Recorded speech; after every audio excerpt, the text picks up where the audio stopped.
कियो बुझनु कक्का गोड़ लगै छी, की हाल समाचार? खूब खुश रहा बउआ, खूब खुश रहा। कहलौं एगो बात पूछब तो बुरा नहीं लागत? नहीं हो बउआ, पूछो ना। कहलौं अहाँ के इलेक्शन के टाइम में देखे छलू हैं, जन बिहार में इलेक्शन छले तो खूब अपन पार्टी बीजेपी के स्टेटस लगबै छलिए। आब वो सब नहीं लगबै छी, किया यो? पार्टी छोड़ देलिए की? नहीं हो बउआ, की कहै छ, जीत गेल एको बेर पूछबो ला नहीं आयल, पूछबो नहीं करैया। आ नहीं जब तक इलेक्शन रहे तो फोन पर फोन, कहाँ छियो बुझलू बाबू, आओ आई फला जगह रैली छै। फिर दो दिन के बाद कहाँ छियो बुझलू बाबू, आई फला जगह फिर रैली छै, चलो के छै। आ जितला के बाद एको बेर पूछल आबता सेहो नहीं, एको फोनो जे करता सेहो नहीं।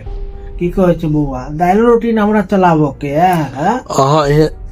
अहाँ एहन ईमानदार नेता सबके साथ यह होइ छै, पार्टी जितला के बाद पूछबे नहीं केलक, पूछबे नहीं कोन, आ हारलो के बाद नहीं पूछे छै। नहीं हो, ईमानदार नेता के कोनो गुंजाइश नहीं दुनिया में। गुंजाइश छै।